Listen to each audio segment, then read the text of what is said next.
तो चलिए बच्चों, अपन स्टार्ट करते हैं न्यू चैप्टर ऑसिलेशन। ऑसिलेशन पर थोड़ा ध्यान से देखिए, एक डिफरेंस है 2025 और 2026। आप इसको ध्यान से देखिए। अब जैसे 2025 2026, इसको यदि आप अपोजिट लिख देंगे तो देखिए क्या होगा, 5 2 0 2, और ये क्या हो जाएगा 6 2 0 2, राइट। अब ये जैसे 0 0 आप कैंसिल कर दो तो कितना जाएगा 522, और यह आ जाएगा 622, है ना। अब जैसे मान लीजिए सपोज ये 6 और 5 इनको आप ऐड कर दो तो 5 + 6 11, और ये 2 और 2 इनको ऐड कर दो और इसको ऐड कर दो तो 2 + 2 4 और 2 + 2 4, 4 + 4 8, ये आ जाएगा। अब आप ये जो 8 है इसको यहाँ पर ले जाओ और ये 11 को यहाँ ले जाओ, राइट। और जैसे इसको यहाँ पर, तो बच्चों इससे कुछ नहीं होगा, ये फालतू है। एक्चुअली मैं ऐसे टाइम पास कर रहा था, कुछ बच्चों का वेट कर रहा था, लेट हो रहे थे, इससे कुछ नहीं होगा, ये ऐसे ही ऐसा है। तो चलिए ठीक है, कोई बात नहीं बच्चों। चलिए अपन स्टार्ट करते हैं ऑसिलेशन। ऑसिलेशन, ठीक है, पढ़ो आप लोग ऑसिलेशन। ऑसिलेशन चैप्टर पढ़ते हैं बच्चों। वेरी सॉरी, तुम लोग थोड़ा सा सोच रहे होगे सर आप क्या कर रहे हो सर। ये क्या है बच्चों, ये क्लास में वीडियो जो मैं बना रहा हूँ ना, हाइब्रिड क्लास है, क्लास में भी बच्चे भी पढ़ रहे हैं और आप लोग के लिए भी बना रहा हूँ। तो वो कुछ बच्चों का मैं वेट कर रहा था, मैं क्या करूँ, मेरे को लग रहा था चलो थोड़ा टाइम पास करते हैं। चलो बच्चों कोई बात नहीं, नेक्स्ट पढ़ते ऑसिलेशन। तो ऑसिलेशन यदि करते तो बच्चों अपन को सबसे पहले पढ़ना चाहिए पीरियोडिक मोशन। क्या पढ़ना चाहिए, पीरियोडिक मोशन। सेकंड अपन को पढ़ना चाहिए ऑसिलेटरी, ऑसिलेटरी मोशन। और थर्ड अपन को देखना चाहिए सिंपल हार्मोनिक मोशन। ये 3 टाइप के मोशन हैं, इनको अपन को स्टडी करना है, ठीक है। तो देखो मैं एग्जांपल देता हूं एक, ये सन के अराउंड अर्थ का रिवॉल्यूशन। एक और एग्जांपल दे रहा हूं मैं, ये जो स्प्रिंग है इससे एक एंड को आपने यहां पर स्लैब से, रिजिड एंड से फिक्स कर दिया है और दूसरा एंड जो है वो किसी बॉडी से कनेक्ट कर दिया, और ये इंडिकेटर है, ये स्केल है, और इसको पकड़कर खींच दिया और छोड़ दिया तो ये इस तरीके से ऑसिलेट कर रहा है, राइट। और एक और ये एग्जांपल दे रहा हूं, ये स्लैब है, इससे आपने एक थ्रेड को, स्ट्रिंग को कनेक्ट कर दिया, यहां पर बांध दिया और यहां एक स्टोन को बांध दिया, राइट साइड ले जाए कर छोड़ दिया तो वो अपनी मीन पोजीशन यहाँ इसके अबाउट ऐसा, इस साइड और इस साइड ऐसा ऐसा ऐसा ऑसिलेट कर रहा है। ये 3 एग्जांपल मैंने यहां पर दिए हुए हैं। अब सबसे पहले तो पीरियोडिक मोशन। तो पीरियोडिक मोशन की जो डेफिनेशन होती है, the motion in which the body repeats the motion on a fixed path and it passing through a fixed point in a fixed time interval again and again, then the motion of a body is called periodic motion. इस type का motion जिसमें body किसी fix path पर motion करती है और किसी एक फिक्स पॉइंट से बार बार एक रेगुलर टाइम इंटरवल में पास होती है, ऐसे मोशन को अपन बोलते हैं पीरियोडिक मोशन। जो फिक्स टाइम इंटरवल में वो रिपीट करती है, उस पॉइंट से पास होती है, उसको बोलते हैं टाइम पीरियड। तो जैसे मैंने यहां पर एग्जांपल दिए हैं, तीनों एग्जांपल पीरियोडिक मोशन के एग्जांपल हैं, क्योंकि आपको मालूम है सन के अराउंड यदि मैं बोल रहा हूं अर्थ का रिवॉल्यूशन, तो आपको मालूम है अर्थ जो है पूरा 1 रिवॉल्यूशन कितने एक फिक्स टाइम में कंप्लीट कर लेती है, 365 डेज। और फिर वहीं से पास होती है, फिर नेक्स्ट फिर 365 डेज में फिर पास होती है। तो ये एक फिक्स पाथ पर मूव कर रही है और एक फिक्स टाइम इंटरवल में ही इस पॉइंट से पास हो रही है, इसलिए इसके मोशन को बोलेंगे पीरियोडिक मोशन। ये जो स्प्रिंग वाला एग्जांपल ये भी पीरियोडिक मोशन है, क्योंकि यहाँ पर आपने इस बॉडी को ऐसा नीचे खींचा और छोड़ दिया, तो वो अपने इस फिक्स पाथ पर क्या कर रही है, ऑसिलेट कर रही है और इस पॉइंट से बार बार पास हो रही है एक फिक्स टाइम इंटरवल में। तो इसके मोशन को भी आप क्या बोलोगे, पीरियोडिक मोशन। यहां पर आपने ये सिंपल पेंडुलम कहलाता है। ये जो हैवी स्टोन मैंने बोला इसको बॉब बोलते हैं, BOB। तो जब अपन राइट साइड ले जाकर छोड़ दिए तो वो इस तरीके से ऑसिलेट कर रहा है और बार बार इस मीन पोजीशन से पास हो रहा है एक फिक्स टाइम इंटरवल में। पाथ भी फिक्स है और एक फिक्स पॉइंट से पास हो रहा है एक फिक्स टाइम इंटरवल में। तो जब इस टाइप के मोशन होते हैं तो इनको अपन बोलते हैं periodic motion. When the body moves on a fixed path and it passing through a fixed point in a fixed time interval, then the motion of a body is called periodic motion. अब दूसरा जो है वो है oscillatory motion. तो oscillatory motion किसको कहेंगे? When the body oscillates to and fro or back and forth through a fixed point and passing through a fixed point in a fixed time interval, then the motion of a body is called oscillatory or periodic, oscillatory or vibratory motion. तो जब ये motion मैं बोल रहा हूं या ये definition दी है तो इसके एग्जाम्पल में ये दोनों एग्जाम्पल हैं, लेकिन ये जो है वो ऑसिलेटरी बॉडी का, ऑसिलेटरी मोशन का या वाइब्रेटरी मोशन का एग्जाम्पल नहीं है। मतलब ऑसिलेटरी मोशन में या वाइब्रेटरी मोशन में बॉडी को ऑसिलेट करना है एक फिक्स पॉइंट के अबाउट, टू एंड फ्रो और बैक एंड फोर्थ, और एक फिक्स टाइम इंटरवल में पास होना है।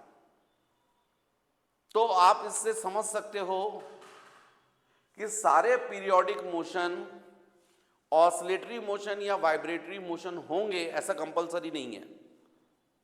सब तीनों एग्जाम्पल पीरियोडिक के तो थे, पर क्या ये ऑसिलेटरी मोशन का एग्जाम्पल है क्या? नहीं, ये दोनों हैं।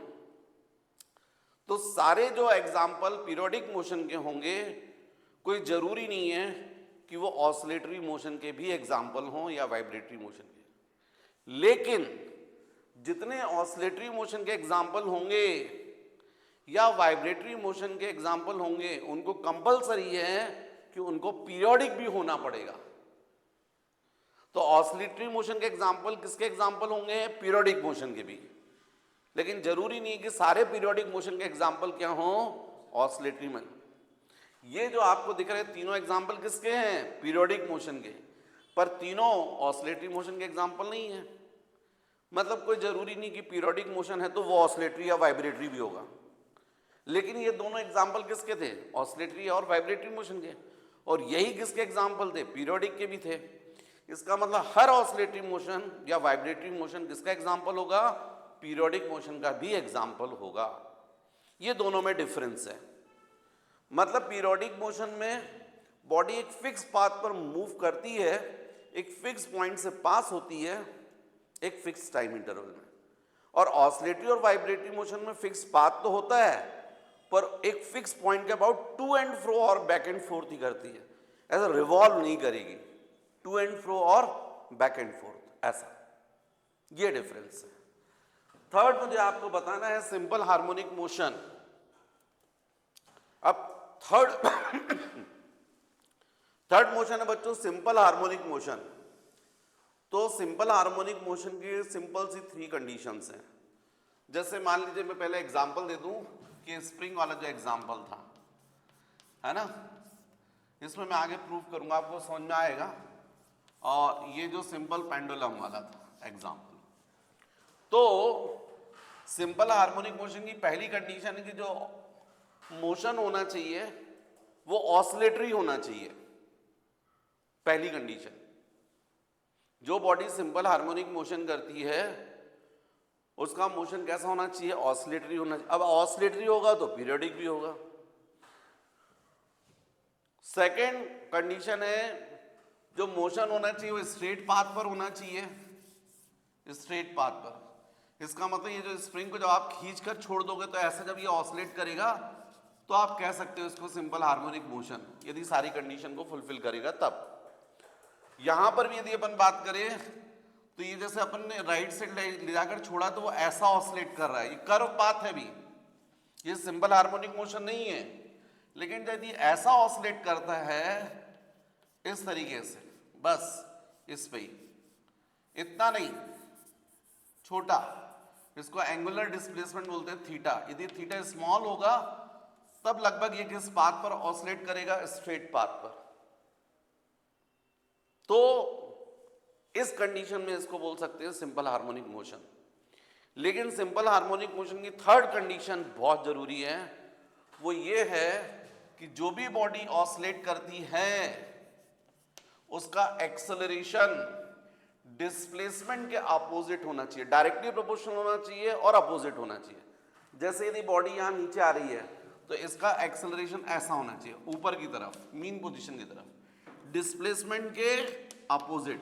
एक्सेलरेशन को यहां पर हम लोग F से डिनोट करते हैं, सॉरी एक्सेलरेशन को हम लोग A से डिनोट करते हैं, सॉरी एक्चुअली में अपन एम्पलीट्यूड को A से डिनोट करते हैं और इसलिए एक्सेलरेशन को F से। तो एक्सेलरेशन डायरेक्टली प्रोपोर्शनल होना चाहिए डिस्प्लेसमेंट के और जस्ट अपोजिट। यहां भी अपन बात करें, ये जब राइट साइड गया था तो डिस्प्लेसमेंट इस साइड हो रहा था, एक्सेलरेशन किस साइड होना चाहिए, लेफ्ट साइड। यदि ऐसा होता है कि एक्सेलरेशन डायरेक्टली प्रोपोर्शनल होता है डिस्प्लेसमेंट के लेकिन अपोजिट, जब ये तीनों कंडीशन फुलफिल होती तब अपन उस बॉडी के मोशन को क्या बोलते हैं, सिंपल हार्मोनिक मोशन। मतलब सिंपल हार्मोनिक मोशन आप किससे कहेंगे, when the body oscillates about their mean position on a straight path and acceleration of a body is directly proportional to displacement but in opposite direction, then the motion of a body is called simple harmonic motion. Simple harmonic motion की three condition है, first the motion should be oscillatory or vibratory, second the motion should be on a straight path, and third acceleration of a body it should be directly proportional to displacement but in opposite direction. यदि ये तीन condition fulfil होती है तब हम body के motion को क्या बोलते हैं, सिंपल हार्मोनिक मोशन। तो बच्चों धीरे धीरे आपको समझ में आएगा, एक्चुअली में अपना मेन तो यहाँ पर सिंपल हार्मोनिक मोशन ही अपन को पढ़ना है। ये किस कंडीशन में अपन देखते जाएंगे, प्रूफ करूंगा मैं आपको, तो आपको मेरी बात समझ में आएगी। पर यदि अपन ये स्टडी करते हैं तो इसमें एक टर्म आती है जिसको हम लोग बोलते हैं टाइम पीरियड। टाइम पीरियड तो बच्चों एकदम सिंपल है, जैसे कोई बॉडी ये ऑसिलेट कर रही है ना, और मीन पोजीशंस के अबाउट राइट साइड गई, फिर बीच में मीन में आ गई, फिर लेफ्ट गई और फिर वापस बैक आ गई। इसको बोलते हैं वन कंप्लीट ऑसिलेशन। जब मीन पोजीशन से राइट गई, फिर वापस मीन पर गई, फिर लेफ्ट गई, फिर वापस बैक, इसको बोलते हैं हम लोग वन कंप्लीट ऑसिलेशन, राइट। और वन कंप्लीट ऑसिलेशन में जो टाइम लगता है उसको बोलते हैं time period. Time taken to complete one oscillation is called time period. It is denoted by capital T. इसके बाद बच्चों फ्रीक्वेंसी, तो total number of oscillations per second is called frequency. मान लीजिए अपने राइट साइड ले जाकर छोड़ दिया और ये 1 सेकेंड में टोटल कितने ऑसिलेशन कर रहा है, 6, तो इसकी फ्रीक्वेंसी कहलाएगी 6, क्योंकि 1 सेकेंड में कितने ऑसिलेशन किए उसने, 6। लेकिन 1 सेकेंड में 10 किए तो फ्रीक्वेंसी कहलाएगी 10। तो total number of oscillations completed by body per second is called frequency. Frequency को हम लोग n से डिनोट करते हैं। ये n और t में क्या रिलेशन होता है, तो n is equal to 1/t ऐसा होता है। इसके अलावा एक टर्म और आती है जिसको हम लोग बोलते हैं एंगुलर फ्रीक्वेंसी। ये एंगुलर फ्रीक्वेंसी को अपन ओमेगा से डिनोट करते हैं, और ओमेगा इज इक्वल टू होता है 2 pi into of n। The product of 2 pi and frequency is called angular frequency. It is denoted by omega. इसके अलावा एक और टर्म आती है जिसको अपन बोलते हैं एम्पलीट्यूड. एम्पलीट्यूड. तो बच्चों ये जो बॉडी ऑसिलेट कर रही है तो अपनी मीन पोजीशन से जो इसका मैक्सिमम डिस्प्लेसमेंट होता है उसको बोलते हैं एम्पलीट्यूड. मतलब यहां पर जाकर बॉडी की वेलोसिटी क्या हो जाएगी? 0. फिर ये वापस बैक आएगी. तो किसी भी बॉडी का जब ऑसिलेटरी बॉडी है तो उसका मीन पोजीशन से जो मैक्सिमम डिस्प्लेसमेंट होता है उसको बोलते हैं एम्पलीट्यूड. एम्पलीट्यूड को अपन डिनोट करते हैं ए से, इसीलिए एक्सेलरेशन को हम लोग ए से ना करके किससे बताते हैं? एफ से. राइट? तो अभी फिलहाल बच्चों ये मैंने आप लोगों को कुछ बेसिक बातें बताई हैं. अब अपन थोड़ा सा इसके आगे डिस्कस करते हैं. तो नेक्स्ट किस कंडीशन में सिंपल हार्मोनिक मोशन होगा ये मुझे आपको बताना है, और साथ ही साथ डिस्प्लेसमेंट टाइम ग्राफ क्या होगा सिंपल हार्मोनिक मोशन में ये भी समझाना है. तो एक बच्चों यहां पर ध्यान दो, सर्कुलर मोशन, बल्कि मैं सर्कुलर मोशन बोल रहा हूं उससे ज्यादा अच्छा है मुझे बोलना चाहिए यूनिफॉर्म सर्कुलर मोशन. तो जरा देखो, यदि ये कोई सर्कुलर पाथ है और इस पर मान लीजिए कोई बॉडी इस पोजीशन पर है P1, कांस्टेंट स्पीड से रिवॉल्व कर रही है सर्कुलर पाथ पर. अब इस बॉडी के मोशन को भी ध्यान दो, और इस बॉडी से डायमीटर के ऊपर यदि आप एक परपेंडिकुलर ड्रॉ करते हो तो इस परपेंडिकुलर का जो फुट है n, इसके भी मोशन को ध्यान दो, तो आपको सिंपल हार्मोनिक मोशन इजीली समझ में आएगा. देखिए बॉडी जो है कांस्टेंट स्पीड चल रही तो 1 रिवॉल्यूशन कर लेगी, उसको टाइम कितना लगेगा? t. और हाफ रिवॉल्यूशन करेगी तो यहां होगी, टाइम कितना लगेगा? t/2, हाफ टाइम लगेगा. और यहां पर होगी तो कितना टाइम लगेगा? उसका भी हाफ, t/2/2 मतलब t/4. और यहां होगी तो t/8. इसका मतलब ये बॉडी P1 t/8 टाइम पर यहां होगी. इसकी पोजीशन को अपन बोल रहे हैं P2. यही बॉडी t/8 और टाइम अपन ले लेते यहां होगी, जिसको हम लोग क्या बोलेंगे? P3. टाइम कितना रहेगा? 2t/8. 2t/8 का मतलब t/4. फिर यही बॉडी यहां पहुंच जाएगी P4 पर, कितने टाइम आफ्टर? 2t/8 और तो 3t/8. 3t/8 है ना. फिर यही बॉडी और t/8 टाइम पर यहां पहुंच जाएगी P5 पर, तो आप क्या बोलोगे? t/8 और तो हो जाएगा 4t/8. 4t/8 का मतलब t/2. फिर यहां पहुंच जाएगी t/8 और तो बोलोगे 5t/8 P6 पर. फिर यही बॉडी यहां आ जाएगी P7 पर 6t/8 पर, और यहां पर पहुंचेगी 7t/8 पर P8, और फिर यहां पहुंच जाएगी 8t/8. 8t/8 का मतलब t, तो पूरा रिवॉल्यूशन कंप्लीट जाएगा. अब इसी बॉडी का जब ये बॉडी मूव कर रही है तो साथ ही साथ इसका परपेंडिकुलर जो है उसको भी देखो, तो उसका जो फुट है n1 पर हुआ स्टार्टिंग में. जब ये बॉडी यहां आई तो इसका फुट यहां हो गया n2 पर इसी टाइम में. जब ये बॉडी यहां पहुंची तो इसका फुट भी यहीं पर होगा n3 पर. जब बॉडी यहां गई तो यहां से परपेंडिकुलर ड्रॉ करो तो यहां आएगा तो n4 हो गया. जब बॉडी यहां आई तो इससे परपेंडिकुलर ड्रॉ करोगे इसका फुट यहां होगा n5 पर. जब ये बॉडी यहां गई इससे जो परपेंडिकुलर ड्रॉ करोगे तो ऐसा आएगा n6 पर. फिर बॉडी यहां गई तो इसका परपेंडिकुलर यहीं होगा n7 पर.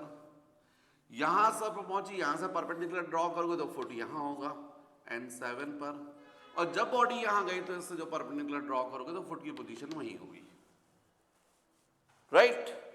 आपने ध्यान दिया है बॉडी P के मोशन को सर्कुलर था, लेकिन इस बॉडी से जो डायमीटर पर आपने परपेंडिकुलर ड्रॉ किया है उसके फुट के मोशन को देखो आप, तो देखो आप ये स्टार्टिंग यहां से कर रहा है, इसके बाद देखिए ऊपर जा रहा है T/8 टाइम पर यहां पर, फिर T/8 पर और ऊपर चला गया N3 पर, उसके बाद देखो वापस नीचे आना चालू हो गया N4 पर, किस टाइम पर, ये वाले टाइम पर 3/8, फिर यहां पहुंच गया वापस मीन पोजीशन पर 4T/8 पर, फिर ये आगे गया तो ये और नीचे आ गया, फिर ये और आगे गया तो और नीचे आ गया, फिर ये आगे गया तो ये वापस ऊपर चला गया ऐसा, ये और आगे गया यहां चला गया। मतलब इस बॉडी का रिवॉल्यूशन हो रहा है सर्कुलर पाथ पर, और इससे जो आपने परपेंडिकुलर ड्रॉ किया है उसके फुट के मोशन को देखो तो ऊपर जाकर नीचे आया है और वापस ऐसा बैक। यदि ये P कंटिन्यूस रिवॉल्व करता रहेगा कांस्टेंट स्पीड से सर्कुलर पाथ पर, तो ये N ऑसिलेट करता रहेगा इस स्ट्रेट पाथ पर अपवर्ड एंड डाउनवर्ड, और बार बार बार बार इस फिक्स पॉइंट से पास होगा एक फिक्स टाइम इंटरवल। मतलब इसका मोशन कैसा है, ऑसिलेटरी है, साथ ही साथ स्ट्रेट पाथ पर है, और तीसरा आप मान के चलिए, मैं प्रूफ कर दूंगा, इस N का जो एक्सेलरेशन है वो डायरेक्टली प्रोपोर्शनल है डिस्प्लेसमेंट। मैं प्रूफ कर दूंगा, अभी आप मान लो कि मैंने प्रूफ कर दिया। मतलब N ने कौन सी कंडीशन फुलफिल कर दी, तीनों, ऑसिलेटरी मोशन की कंडीशन भी फुलफिल कर दी, स्ट्रेट पाथ पर भी मोशन प्रूफ कर दिया, और acceleration directly proportional to displacement भी। इसका मतलब N का मोशन क्या हुआ, सिंपल हार्मोनिक मोशन, क्योंकि ये सिंपल हार्मोनिक मोशन की कंडीशन है। तो सिंपल हार्मोनिक मोशन में जब कोई बॉडी होती है तो उसका डिस्प्लेसमेंट टाइम ग्राफ कैसा होगा वो आप इजीली ड्रॉ कर सकते हो। इसी के साइड में आप ग्राफ ड्रॉ करो, ये चूंकि थोड़ा तिरछा हो गया तो अब ये भी तिरछा ही जाएगा, जाने दीजिए। ये जीरो, ये टाइम एक्सिस ले दीजिए, इसको टाइम एक्सिस, ये 0 टाइम, ये T/8, ये 2T/8, ये 3T/8, 4T/8, 5T/8, 6T/8, 7T/8 और फाइनली 8T/8, मतलब T। और यहां पर ले लीजिए डिस्प्लेसमेंट Y, और ये भी नीचे Y। तो देखिए जब 0 टाइम था, स्टार्टिंग यहां से हुई है, इस N का डिस्प्लेसमेंट कितना था, 0, ये पॉइंट मिलेगा। T/8 टाइम पर ये N यहां पहुंच गया, P यहां से यहां गया, N यहां से यहां गया, तो डिस्प्लेसमेंट के लिए ये पॉइंट मिलेगा आपको T/8 पर। 2T/8 पर यहां आ गया, मतलब आपको ये पॉइंट मिलेगा 2T/8 पर। 3T/8 पर देखो यहां आया, यहां से जो परपेंडिकुलर ड्रॉ किया उसका फुट यहां है सेम पोजीशन पर, यही मिलेगा आपको 3T/8 पर। 4T/8 पर देखो ये P यहां आ गया, N वापस मीन पोजीशन पर, मतलब 4T/8 पर 0 डिस्प्लेसमेंट। 5T/8 पर ये यहां आया, N यहां आ गया, तो डिस्प्लेसमेंट ये मिलेगा आपको 5T/8 पर। ये 6T/8 पर देखो आप, यहां पहुंच गया, N यहां आ गया मैक्सिमम डिस्प्लेसमेंट में, तो इसके करस्पॉन्डिंग आप देखो ये 6T/8 यहां पर। 7T/8 पर देखो यहां पहुंच गया P, N यहां आ गया, मतलब क्या होगा, ये ऐसा आ जाएगा।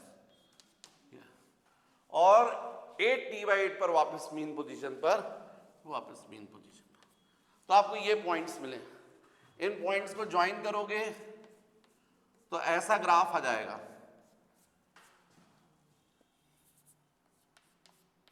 ऐसा ग्राफ आ जाएगा ये। और आप सबको पता है ये ग्राफ किसका होता है, साइन कर्व का। साइन कर्व का भी ग्राफ है, साइन 0 की वैल्यू कितनी, 0, साइन 90 कितनी होती है 1, साइन 180 कितनी होती है 0, साइन 270 -1, साइन 360 0। तो उसका कर्व भी ऐसे ही होता है। मतलब सिंपल हार्मोनिक मोशन में जो डिस्प्लेसमेंट टाइम ग्राफ होता है वो साइनोसीडियल कर्व होता है, साइन कर्व के अकॉर्डिंग होता है। ये कौन सा ग्राफ मैं बता रहा हूं आपको, डिस्प्लेसमेंट टाइम ग्राफ। किसके लिए, for a body which executing simple harmonic motion, right. तो अभी मुझे केवल एक कॉन्सेप्ट क्लियर करना था, अभी धीरे धीरे आपको एकदम और अच्छा समझ में आएगा। तो चलिए बच्चों, अपन देखते हैं different equation in simple harmonic motion. उसको देखने के लिए देखिए, ये जो मैं डायग्राम बना रहा हूं ये कॉमन डायग्राम है सारे इक्वेशंस के लिए। यहां पर ये इस तरीके से मैंने एक डायग्राम बना रहा हूं। यहां पर ये बॉडी है P जो अभी यहां पर है, और जो सर्किल है उसका सेंटर O है, और ये जो बॉडी P रिवॉल्व कर रही है इस सर्कुलर पाथ पर, इसका रेडियस A है। रेडियस क्या है A। अब यदि P से आप एक परपेंडिकुलर ड्रॉ करते हैं डायमीटर पर, तो उसका फुट N यहां होगा। यदि ये P1 बोल रहे हो तो इसको N1 बोल सकते हो। अब आप जरा सोच के देखो, P जो है जब यहां पहुंचेगा तो N जो है वो यहां से यहां पहुंच जाएगा। इसके बाद जैसे ही P आगे चलेगा तो N को वापस नीचे आना पड़ेगा। इसका मतलब सही मायने में N का मैक्सिमम डिस्प्लेसमेंट इतना ही होगा। इतना का मतलब जितना सर्किल का रेडियस है। मतलब भले ही आप ये बोल रहे हो सर्किल का रेडियस है, लेकिन ये N के लिए यही क्या होगा, एम्पलीट्यूड। क्योंकि यदि N ऑसिलेट कर रहा है तो इसका जो मैक्सिमम डिस्प्लेसमेंट होता है उसको हम क्या बोलते हैं, एम्पलीट्यूड। तो भले ही इस सर्कुलर पाथ के लिए A रेडियस है, लेकिन ये N के लिए क्या है, एम्पलीट्यूड। अब मान लीजिए ये P1 यहां से यहां पहुंचता है P2 पर इन टाइम t। देख रहे हैं आप लोग, P1 जो है वो P1 से बॉडी P1 से P2 पर पहुंच रही t टाइम में। अब यहां से आप परपेंडिकुलर ड्रॉ करेंगे तो इसका जो फुट होगा N यहां होगा N2 पर। बॉडी P1 से P2 पर पहुंची t टाइम में, सेम टाइम में N1 से पहुंचा N2 पर। और मान लीजिए इसका डिस्प्लेसमेंट कितना है, y, ये y। यदि इसको हम ज्वाइन कर दे ऐसा तो आपको मालूम है P1 और P2 इन दोनों पोजीशंस के बीच का t टाइम में एंगुलर डिस्प्लेसमेंट कितना है, theta.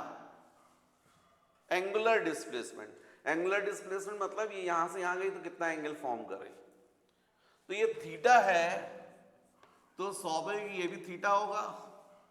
Alternative interior opposite angle. अब इस ट्रायंगल में देखो आप, इन ट्रायंगल, अब जब मैंने हेडिंग दी है डिफरेंट इक्वेशन इन SHM, तो मैं बोल सकता हूं यहां पर फर्स्ट डिस्प्लेसमेंट टाइम इक्वेशन, इसको YT इक्वेशन भी बोलते हैं, डिस्प्लेसमेंट टाइम इक्वेशन। किसके लिए, N के लिए। तो आप देखिए यहां पर in triangle N1 N2 P2, N1 N2 P2, यदि मैं पूछता हूं आपसे साइन थीटा,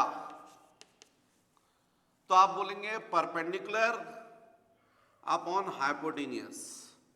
परपेंडिकुलर होगा आपका N1 N2, हाइपोटेनियस होना चाहिए आपका N1 P2। मतलब sine theta is equal to N1 N2 मतलब y, और N1 ये हो जाएगा आपका रेडियस A। तो इसका मतलब है y is equal to A sine theta. y is equal to A sin theta. What is y? Displacement of n in time t. ये जो P से आपने परपेंडिकुलर ड्रॉ की ना, उसका जो फुट है उसका डिस्प्लेसमेंट है। What is A amplitude of n and theta, तो आपको पता है यदि मैं बोलूंगा यहां पर एंगुलर वेलोसिटी ओमेगा, तो आप बोलोगे theta upon T, angular displacement upon time. तो थीटा इज इक्वल टू क्या बोलोगे, omega into T.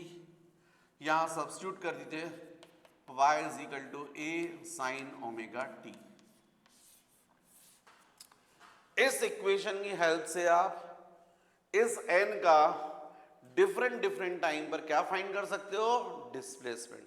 For example जैसे मान लीजिए टी की वैल्यू देखिए, y इज इक्वल टू ये क्या हो जाएगा, ए साइन ओमेगा को क्या लिख सकते हो आप, 2π/t इंटू स्मॉल टी। यदि मैं आपसे बोलूंगा चलो t इज इक्वल टू 0, मतलब स्टार्टिंग टाइम पर, तो t की वैल्यू 0 रख दोगे आप, ये साइन 0 जाएगा। साइन 0 क्या होता है, 0, तो y की वैल्यू क्या जाएगी, 0। मतलब स्टार्टिंग में ये y n कहाँ था, यहां पर। अच्छा यहां पर कब आया था ये, आप लोगों को याद है, 2t/8। 2t/8 का मतलब t/4।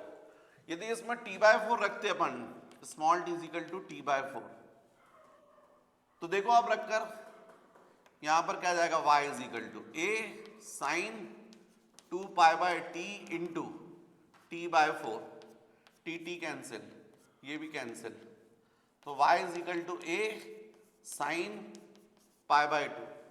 साइन 90 कितना होता है, 1, y is equal to a। क्या आ गया, t/4 पर ये n कहाँ है, अपने मैक्सिमम डिस्प्लेसमेंट में। तो आप इस इक्वेशन की हेल्प से जो बॉडी सिंपल हार्मोनिक मोशन करती है उसका डिस्प्लेसमेंट फाइंड कर सकते हो, यदि टाइम की वैल्यू रखते जाओगे तो। ये मैंने डिस्प्लेसमेंट इक्वेशन किसके लिए ड्राइव किया है, n के लिए। किसके लिए, n के लिए। अब सेकेंड इक्वेशन में निकालता हूं, ध्यान दीजिएगा। सेकेंड इक्वेशन मुझे निकालना है velocity equation. Velocity equation, velocity equation for a body executing simple harmonic motion. जो बॉडी सिंपल हार्मोनिक मोशन कर रही है उसके लिए वेलोसिटी इक्वेशन। तो आपको मैं बोल रहा हूं ये n जो है वो कर रही है, अभी थोड़ी देर में प्रूफ कर दूंगा एक्सलेशन निकाल कर। अभी फिलहाल आपने डिस्प्लेसमेंट इक्वेशन निकाला है, पहले वेलोसिटी इक्वेशन फाइंड कीजिए। हेडिंग में लिखी है डिफरेंट इक्वेशन इन SHM, तो this is displacement equation in SHM। अब नेक्स्ट अपन देखते हैं वेलोसिटी इक्वेशन। आप सब जानते हैं वेलोसिटी इज इक्वल टू क्या होता है, ddT ऑफ y। यदि डिस्प्लेसमेंट को, पोजीशन को आप डिफरेंशिएट कर दोगे विद रिस्पेक्ट टू टाइम, तो क्या आ जाएगा, वेलोसिटी। तो velocity v is equal to क्या हो जाएगा, ddT ऑफ y की जगह क्या लिख सकते हो आप, a साइन ओमेगा t। तो v is equal to, a तो कांस्टेंट है एम्पलीट्यूड, तो जाएगा ddT of sine omega t। इसका मतलब v is equal to a। इसका डिफरेंशिएशन बताओ बच्चों, यदि केवल साइन t होता तो क्या लिख देते आप, cos t।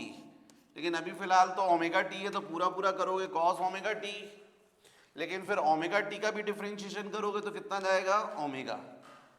तो कुल मिलाकर आपको वेलोसिटी इक्वेशन मिला v is equal to a omega cos omega t, velocity equation. आप सब जानते हैं कि v is equal to a omega, what is cos omega t, root over 1 minus sine square omega T. भाई sine square a plus cos square a is equal to क्या होता है, 1। Cos square a is equal to क्या होता है, 1 minus sine square a। तो cos a is equal to क्या होता है, root over 1 minus sine square a। अब आप इसमें v is equal to a omega into root over 1 minus sine square omega T. तो देखिए साइन ओमेगा टी क्या था, y upon a, cross multiply कर, साइन ओमेगा टी क्या है, y अपॉन a बाय 1, है ना। यहां पर क्या लिख सकते हो आप, y upon a square. Solve कर लीजिए, v is equal to a omega root over a square minus y square upon A square, square root के बाहर निकलेगा तो क्या जाएगा ए कैंसिल, तो velocity is equal to omega into root over A square minus Y square. ये भी velocity equation है और ये भी वेलोसिटी इक्वेशन है, राइट। अब थर्ड जो सबसे ज्यादा इंपॉर्टेंट, एक्सेलरेशन इक्वेशन। मुझे पहले ये बताओ कि डिस्प्लेसमेंट इक्वेशन किसके लिए ड्राइव किया आपने? एन के लिए। इसी से आपने वेलोसिटी इक्वेशन निकाला है, मतलब वेलोसिटी इक्वेशन भी किसके लिए आया? एन के लिए। अब मैं क्या निकाल रहा हूं? Acceleration equation. तो हमको सबको पता है acceleration A is equal to क्या होता है? dv by dt। Rate of change of velocity is called acceleration. Velocity को यदि डिफरेंशिएट किया जाए विद रिस्पेक्ट टू टाइम तो क्या आता है? एक्सेलरेशन। तो अब acceleration is equal to ddT of velocity, आपको ये दिख रहा है, यहां रख दीजिए, A omega cos omega T. भाई यही तो रखोगे टी वाला, फंक्शन वाला, ये थोड़ी रख दोगे, इसमें तो टी है ही नहीं, तो क्या डिफरेंशिएट करो, ये रखोगे। तो अब यहां पर a इज इक्वल टू, बच्चों इसका डिफरेंशिएशन क्या होगा? आपको पता है a और ओमेगा दोनों कांस्टेंट, a तो एम्पलीट्यूड है और ओमेगा क्या होता है? 2 पाई बाय टी। जो ऑसिलेटरी बॉडी उसके लिए टाइम पीरियड क्या होता है? कांस्टेंट, तो ओमेगा भी क्या होगा? कांस्टेंट। तो डिफरेंशिएशन में कांस्टेंट क्वांटिटीज कॉमन निकल आती हैं, तो जाएगा ddT of cos omega T, है ना। अब यदि मैं बोलूंगा आपसे, बच्चों यहां पर मुझसे एक्सेलरेशन मैंने आपको बार बार समझाया था, F से डिनोट करते हैं क्योंकि A किसको डिनोट करता है? एम्पलीट्यूड को, इसलिए एक्सेलरेशन हम लोग F से करेंगे, F A ओमेगा। अब कॉस ओमेगा टी का डिफरेंशिएशन बताओगे? Minus sign omega T into omega. केवल कॉस टी होता तो क्या लिख देते? माइनस साइन टी, लेकिन कॉस ओमेगा टी है इसलिए आएगा minus sign omega T into फिर ओमेगा टी का डिफरेंशिएशन ओमेगा। तो F इज इक्वल टू आपको क्या मिल गया? ध्यान दो, ये साइन ओमेगा टी को इसके साथ एसोसिएट कर सकते हैं, A sine omega T, minus sine को यहां लगा सकते हैं, और ओमेगा इंटू ओमेगा क्या हो गया? Omega square. तो F is equal to minus, इसकी जगह क्या लिख सकते हो आप? y। तो आप क्या लिख सकते हो इसकी जगह? y इंटू ओमेगा स्क्वायर, या F is equal to minus omega square into y। बच्चों ये ओमेगा क्या होता है? कांस्टेंट। ओमेगा मतलब angular frequency, angular speed. Omega is equal to क्या होता है? 2 pi by T. What is T? Time period. और ऑसिलेटरी बॉडी के लिए टाइम पीरियड कैसा होता है? कांस्टेंट। तो इसलिए ओमेगा भी क्या हुआ? कांस्टेंट। ये पूरे कांस्टेंट को हटाओगे तो क्या रिलेशन आ गया? F is directly proportional to minus y। मतलब acceleration is directly proportional to displacement. Minus का मतलब इन अपोजिट डायरेक्शन। किसके लिए निकाला अपन ने? n के लिए। मतलब क्या प्रूव कर दिया? जो n है उसका मोशन क्या होना चाहिए? Simple harmonic motion. क्यों? क्योंकि स्ट्रेट पाथ पर भी है, ऑसिलेटरी मोशन भी है, और तीसरी इंपॉर्टेंट कंडीशन भी मैंने प्रूव कर दी कि इस n का जो एक्सेलरेशन है वो डायरेक्टली प्रोपोर्शनल टू क्या है? Displacement, but in opposite direction. मतलब ये प्रूफ हो गया कि जो बॉडी सर्कुलर पाथ पे रिवॉल्व करती है उससे यदि हम डायमीटर पर परपेंडिकुलर ड्रॉ करें तो उसका फुट क्या करता है? सिंपल हार्मोनिक मोशन, क्योंकि उसके लिए एक्सेलरेशन क्या होता है? Directly proportional to displacement in opposite direction.